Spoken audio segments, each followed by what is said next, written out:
KJ Jefferson and Dan Enos' system. I know it was Western Carolina. I know, listen, Western Carolina is an FCS team that has only won 11 games in the last 3 years. Okay. Not a great program. But I was encouraged, and I want to get your take on it. I was encouraged to see footwork, release, ball placement, command of a pro style system, not Kendall Brow's, system, all this stuff that Dan Enos and KJ Jefferson. I mean, what were your thoughts on that performance week one by the who many people are saying is the best QB in the SEC, KJ Jefferson? Yeah, well, I love the tandem of KJ Jefferson and Rocket Sanders. I know Rocket Sanders is out for a couple weeks, but I think they need to get him healthy before they go down to LSU. They'll handle business this weekend against Kent State. Then they play a BYU team that I think is very overrated. They struggled with Sam Houston State. I think Arkansas will be fine there.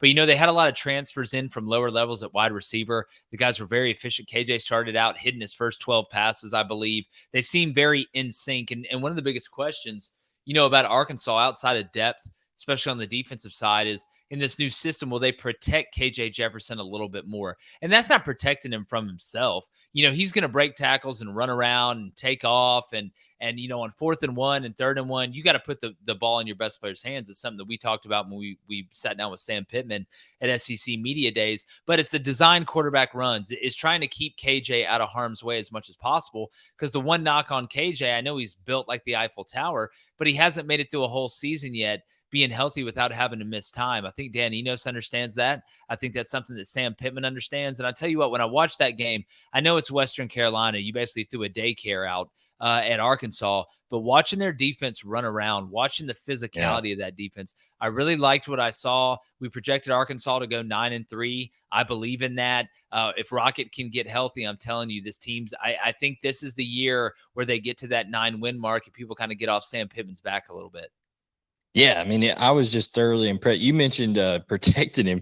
One thing they didn't protect him on, and I saw you tweeted out Oh, the clip yeah. of this. They didn't protect him from that safety blitz. A safety got a 10-yard head start, just running full speed at KJ, and just absolutely bounced right You off know what of it him. And looked that was like, Blayne? It looked like when they had those mascot games against the little kids. Like, that's what it looked like. That poor senator's son from Western Carolina that's starting at safety went and look, it was horrible form. You didn't wrap up. I don't think it would have helped. I mean, it was like a bug hitting the windshield. It just shows you the difference in the type players in that game. But yeah, that kid from Western Carolina, he's not the first person to hit KJ Jefferson and slide down the window, and he won't be the last.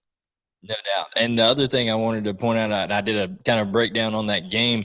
I pointed out 7:45 to go, third quarter. It's like a 3rd and 8. Okay. Arkansas has the ball, and they go a 2-by-2 set, and into the boundary, they run a little curl route over here into the boundary and a dig behind it. So by the time the dig comes around, Western Carolina took the jack linebacker that was the stand-up in backer, whatever you want to call him, to the boundary, and they dropped him out in a zone covered right underneath that dig.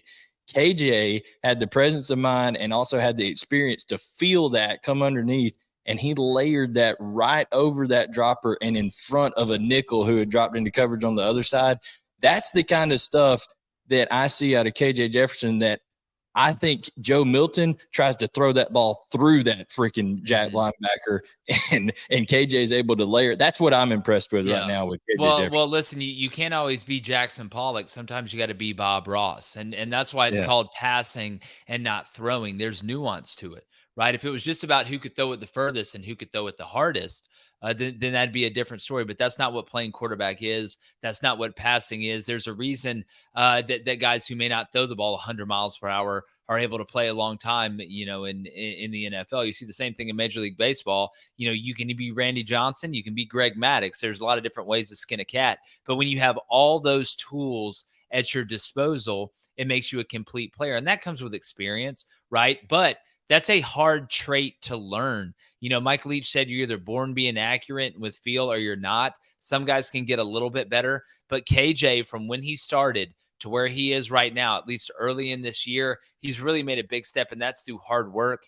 That's through chemistry, and that's through understanding that there are parts of your game, regardless of how many people pat you on the back, how many people tell you how great you are, that you need to improve. I think that's a credit to that young man and his ability to be able to grow as a passer.